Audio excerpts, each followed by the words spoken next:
নমস্কাৰ চাবলৈ আৰম্ভ কৰিছে আছামিজ ট্ৰেণ্ডিং আজি 4 জুলাই আৰু আজিৰ দিনটোৰ কেইবাটাও গুৰুত্বপূৰ্ণ খবৰ লৈ আহিছোঁ এনেধৰণৰ খবৰসমূহ নিতৌ চাবলৈ চেনেলটো ছাবস্ক্ৰাইব কৰি ভিডিঅ'টোত এটা লাইক কৰি দিবলৈ আজিৰ দিনটোৰ প্ৰথমটো পলিটিকেল ব্ৰেকিং নিউজ দেশৰ ৰাইজে কেতিয়াও ক্ষমা নকৰে ৰাহুল গান্ধী আৰু কংগ্ৰেছক পুনৰ প্ৰধানমন্ত্ৰী নৰেন্দ্ৰ মোদী আৰু ৰাহুল গান্ধীৰ বাকযুদ্ধ লোকসভাৰ সদনত লোকসভাত ৰাহুল গান্ধীৰ বিৰুদ্ধে আক্ৰমণাত্মক ৰূপত দেশৰ প্ৰধানমন্ত্ৰী নৰেন্দ্ৰ মোদী নিজকে হিন্দু বুলি কোৱাসকল 24 ঘণ্টাই হিংসা ঘৃণা অসত্য কথা কয় ৰাহুল গান্ধীৰ এই মন্তব্য দেশে যুগ যুগ ধৰি পাহৰিব নোৱাৰে বুলি মন্তব্য মোদীৰ কংগ্ৰেছে হিন্দু ধৰ্মক ডেংগু মেলেৰিয়াৰ দৰে শব্দৰ সৈতে তুলনা কৰে নৰেন্দ্ৰ মোদীৰ প্ৰতিক্ৰিয়া ৰাহুল গান্ধীৰ মন্তব্যৰ পিছত দেশৰ ৰাইজে কেতিয়াও ক্ষমা নকৰে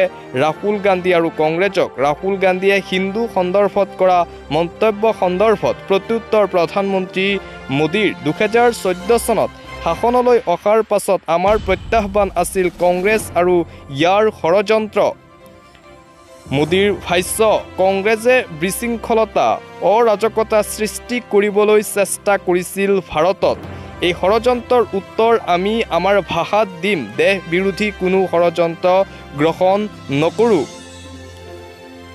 মোৰ সাহস শক্তিশালী মোৰ কণ্ঠস্বৰ শক্তিশালী মোৰ সংকল্প শক্তিশালী কংগ্ৰেছে মিছাক ৰাজনৈতিক অস্ত্ৰ কৰি তুলি লৈছে বুলি মন্তব্য মোদীৰ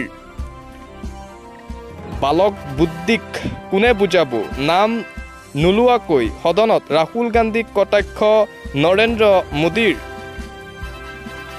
বিজেপিৰ মতে হিন্দুসকল সহনশীল কিন্তু কংগ্ৰেছৰ মতে হিন্দুসকল হিংসাত্মক হিন্দুসকলক লৈ ষড়যন্ত্ৰ ৰচনা কৰা হৈছে কংগ্ৰেছৰ ইয়া সংস্কাৰ নেকি বুলি প্ৰশ্ন মোদীৰ সহানুভূতি লাভ কৰিবৰ বাবে খেল খেলিছে কংগ্ৰেছ দলে ভাৰতত কাক লৈ ৰাজনীতি কৰা হৈছে দেশৰ নাগৰিকক বিপথে পৰিচালিত কৰিছে কংগ্ৰেছে উদ্দেশ্য পূৰণ কৰিবলৈ সকলো প্ৰচেষ্টা কৰিছে আৰু এতিয়া এখন নতুন নাটক ৰচনা কৰিছে কংগ্ৰেছ দলে 2024 চনৰ পৰাই কংগ্ৰেছ পৰজীৱী কংগ্ৰেছ যি দলৰ সৈতে মিত্ৰতা কৰে তাৰেই ভোট খাই সেই দলৰ বলতেই প্ৰশংসাও লাভ কৰে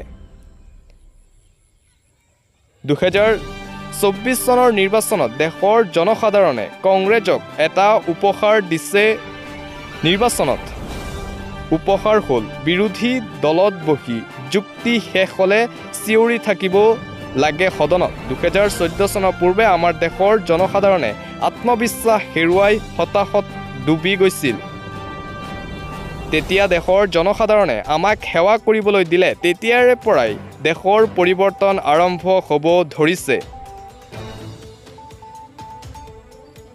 2014 চনৰ পূৰ্বে সন্ত্ৰাসবাদীয়ে আহি ইচ্ছা কৰিলেই আক্ৰমণ কৰিব পাৰিছিল ভাৰতত কিন্তু এতিয়া সেয়া কৰিব নোৱাৰে সন্ত্ৰাসবাদীয়ে নিৰীহ লোকক হত্যা কৰা হৈছিল ভাৰতৰ চুকে কোণে লক্ষ্য কৰি লোৱা হৈছিল সন্ত্ৰাসবাদীয়ে 2014 চনৰ পাছত এতিয়া ভাৰতেই ঘৰত গৈ মাৰে মন্তব্য প্ৰধানমন্ত্ৰী নৰেন্দ্ৰ মোদীৰ লোকসভাৰ সদনত পুনৰ দেশৰ প্ৰধানমন্ত্ৰী নৰেন্দ্ৰ মোদী আৰু ৰাহুল গান্ধীৰ মাজত বাকযুদ্ধ দেখা পোৱা গৈছে প্ৰধানমন্ত্ৰী নৰেন্দ্ৰ মোদীৰ এই মন্তব্যৰ পিছতে ৰাহুল গান্ধীৰ প্ৰধানমন্ত্ৰী নৰেন্দ্ৰ মোদীক লৈ এটা ভিডিঅ' ইতিমধ্যে ভাইৰেল হৈ পৰিছে ছ'চিয়েল মিডিয়াত 30 ছেকেণ্ডৰ সেই ভিডিঅ' নৰেন্দ্ৰ মোদীক উদ্দেশ্যি ৰাহুল গান্ধীয়ে কটাক্ষ কৰি ট্ৰল কৰি কৈছিল যে নৰেন্দ্ৰ মোদী নিজকে ভগৱান বুলি ভাবে নৰেন্দ্ৰ মোদী ডাইৰেক্ট ভগৱানৰ সৈতে কানেকশ্যন আছে সম্পৰ্ক আছে আৰু নৰেন্দ্ৰ মোদী সাধাৰণ মানুহৰ দৰে নহয় নৰেন্দ্ৰ মোদী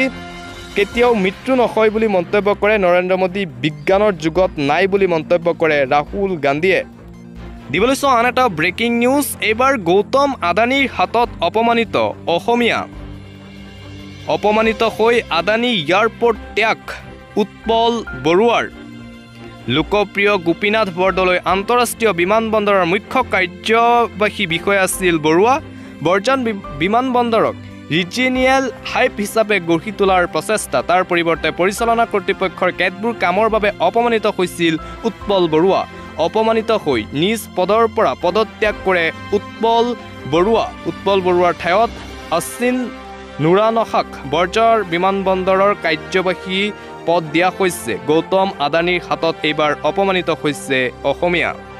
দিবলৈ চোৱা আন এটা অতিকৈ গুৰুত্বপূৰ্ণ খবৰ। এইবাৰ আইনা দেখুৱালে হিমন্ত বিশ্ব শৰ্মাক। অসমৰ মুখ্যমন্ত্ৰী ডক্টৰ হিমন্ত বিশ্ব শৰ্মাক আইনা দেখুৱালে হেমন্ত সোৰেনৰ চৰকাৰে। একযোগে অসমৰ মুখ্যমন্ত্ৰীৰ মন্তব্যৰ প্ৰত্যুত্তৰ ঝাৰখণ্ড মুক্তি মৰ্চাৰ চম্পাই সোৰেনৰ পদত্যাগক লৈ মন্তব্য কৰিছিল হিমন্ত বিশ্ব শৰ্মাই। জ্যেষ্ঠ জনজাতীয় নেতাক মুখ্যমন্ত্ৰীৰ পৰা আঁতৰোৱাটোক দৃষ্টিকটু বুলি কৈছিল মুখ্যমন্ত্ৰীগৰাকীয়ে। মন্তব্যৰ পিছতে অসমৰ মুখ্যমন্ত্ৰীক সৰ্বানন্দ সোণোৱালক মনত পেলাই দিলে একযোগে হিমন্ত বিশ্ব শৰ্মাই কেনেদৰে সৰ্বানন্দ সোণোৱালক লেং মাৰি মুখ্যমন্ত্ৰী হৈছিল। মুখ্যমন্ত্ৰীৰ মন্তব্যক লৈ গৌৰৱ গগৈয়েও কৰিছিল একেই মন্তব্য। হিমন্ত বিশ্ব শৰ্মাক নিজকে সমালোচনা কৰিবলৈ আহ্বান জনাইছিল গৌৰৱ গগৈয়ে। এইবাৰ হিমন্ত বিশ্ব শৰ্মাক আইনা দেখুৱালে হেমন্ত সোৰেনৰ চৰকাৰে।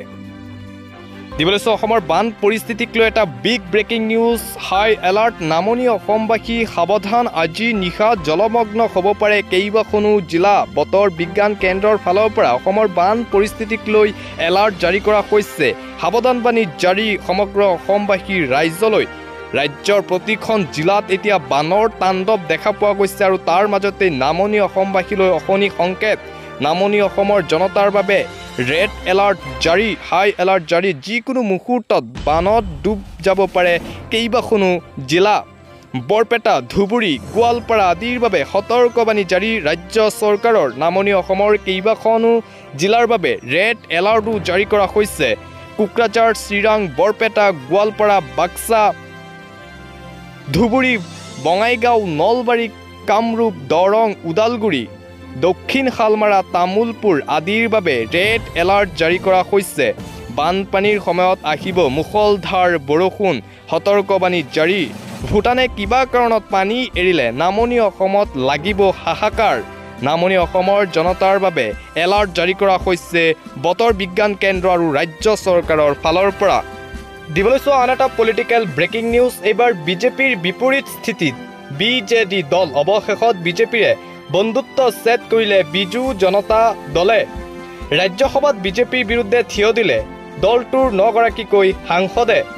নিৰ্বাচনৰ পিছতে ইণ্ডি এলায়েন্সৰ সৈতে হাত মিলালে নবীন পাটনায়কৰ দলে। এসময়ৰ বন্ধু বিজেপিৰ প্ৰতি তীব্ৰ প্ৰত্যাহ্বান বিজু জনতা দলৰ। ৰাজ্যসভাত ইণ্ডি এলায়েন্সৰ সাংসদৰ পিছে পিছে সদন ত্যাগ কৰিলে বিজেডিৰ 9গৰাকী সাংসদে। সোনিয়া গান্ধীৰ সম্পৰ্কত প্ৰধানমন্ত্ৰী মোদীয়ে কৰা মন্তব্যৰ প্ৰতিক্ৰিয়া জনাই সদন ত্যাগ বিৰোধী বিজু জনতা দলৰ সমৰ্থনত পূৰ্বে ভালেকেইখন বিধেয়ক গৃহীত কৰিবলৈ সক্ষম হৈছিল। উৰিষ্যাত বিজেপিৰ সংকটৰ কাৰণ হৈ পৰাত নিজৰ ভূমিকা সলনি কৰিলে BJDয়ে। এসময়ত বিজেপিৰ বাবে ত্ৰাণকৰ্তা হিচাপে অৱতীৰ্ণ হৈছিল BJD দল আৰু এইবাৰ বিজেপিৰ বিপৰীত স্থিতিত থিয় দিছে BJD দলে। পৰৱৰ্তী খবৰ, নিৰ্বাচনত বিজেপিক সহায় নকৰিলে চৰকাৰী কৰ্মচাৰীয়ে। লোকসভা নিৰ্বাচনত বিজেপিক সহায় নকৰিলে চৰকাৰী কৰ্মচাৰীয়ে। নিৰ্বাচনত সহায় নকৰা চৰকাৰী কৰ্মচাৰীৰ বিৰুদ্ধে বিজেপি চৰকাৰৰ একশ্যন আৰম্ভ। 12খন জিলাৰ উপায়ুক্তক বদলিৰ নিৰ্দেশ উত্তৰ প্ৰদেশৰ যোগী আদিত্যনাথ চৰকাৰৰ। ইয়াৰে সৰহভাগ জিলাতে পৰাজয়ৰ সন্মুখীন হৈছিল ভাৰতীয় জনতা পাৰ্টি। লোকসভা নিৰ্বাচনত শোচনীয় প্ৰদৰ্শনৰ পিছতে উত্তৰ প্ৰদেশ বিজেপি চৰকাৰৰ ডাঙৰ পদক্ষেপ। নিৰ্বাচনৰ পৰাজয়ৰ প্ৰকৃত কাৰণ উলিয়াবলৈ আদিত্যনাথ চৰকাৰ গঠন কৰিছিল কমিটি। ৰাজ্যখনত বিজেপি পৰাজয় হোৱাৰ 4টা কাৰণ দাঙি ধৰিছে এই কমিটিয়ে। প্ৰতিবেদন অনুসৰি একাংশ চৰকাৰী কৰ্মচাৰীয়ে ভোট দিয়া নাছিল বিজেপিক। প্ৰশাসন আৰু চৰকাৰ বিষয়াৰ অসহযোগৰ বাবে 12 জিলাত পৰাস্ত হৈছিল বিজেপি। টাস্ক ফ'ৰ্চৰ প্ৰতিবেদন অনুসৰি টিকট প্ৰদানক লৈ অসন্তোষ পৰাজয়ৰ অন্যতম কাৰণ। বিজেপি জয়ী হৈ সংবিধান সলনি কৰি দিব বিৰোধীয়ে চলোৱা প্ৰচাৰৰ অন্য এটা কাৰণ। যোৱা লোকসভা নিৰ্বাচনত ৰাজ্যখনত 33খন আসনতেই সন্তুষ্ট থাকিবলগীয়া হৈছিল বিজেপিয়ে। 2019 নিৰ্বাচনৰ তুলনাত 29খন আসন কমকৈ লাভ কৰিলে ভাৰতীয় জনতা পাৰ্টীয়ে উত্তৰ প্ৰদেশত আৰু তাৰ পিছতেই এই ডাঙৰ সিদ্ধান্ত যোগী আদিত্যনাথ চৰকাৰৰ। দিবলৈ চোৱা আন এটা গুৰুত্বপূৰ্ণ খবৰ, কংগ্ৰেছ জয়ী হ'লে পদত্যাগৰ প্ৰতিশ্ৰুতি পূৰণ কৰিলে বিজেপি নেতাই। জনাইছোঁ আন এটা গুৰুত্বপূৰ্ণ খবৰ, পলিটিকেল খবৰ, প্ৰতিশ্ৰুতি পূৰণ কৰিলে বিজেপি নেতাই। বিজেপিৰ মন্ত্ৰীয়ে ত্যাগ কৰিলে সকলো পদ। বিজেপি নেতা কিৰোতি লাল মিনাৰে পূৰণ কৰিলে নিৰ্বাচনী প্ৰতিশ্ৰুতি। ৰাজস্থানৰ দৌচাৰ সমষ্টিত কংগ্ৰেছ জয়ী হ'লে পদত্যাগৰ কথা কৈছিল মীনাৰে। নিৰ্বাচনৰ ফলাফলত কংগ্ৰেছ জয়ী হোৱাৰ পাছতে সকলো পদ ত্যাগ কৰিলে মন্ত্ৰীগৰাকীয়ে। মীনাৰৰ পদত্যাগৰ পাছতে হাহাকাৰ লাগিছে ৰাজস্থান বিজেপিত। বুধবাৰে মুখ্যমন্ত্ৰীৰ হাতত অৰ্পণ কৰিছিল পদত্যাগ পত্ৰ মন্ত্ৰীগৰাকীয়ে। দৌচাৰ সমষ্টিত প্ৰভুত্ব থকা মীনাৰৰ পদত্যাগে বিপদত পেলাইছে বিজেপিক। কিছুদিনৰ পাছতে দৌচাৰ সমষ্টিত অনুষ্ঠিত হ'ব উপ নিৰ্বাচন। একাংশ ৰাজনীতিবিদৰ মতে কংগ্ৰেছত যোগদান কৰিব মীনাৰে, সেইবাবে কৰিলে পদত্যাগ। ভজনলাল চৰকাৰৰ মীনাৰ সম্প্ৰদায়ৰ প্ৰতিনিধিত্ব কৰিছিল কিৰোডী। যদিহে কংগ্ৰেছলৈ দাপলি মেলে বিপদত পৰিব ভজনলাল চৰকাৰ। প্ৰতিশ্ৰুতি পূৰণ কৰিলে এইবাৰ বিজেপি নেতাই।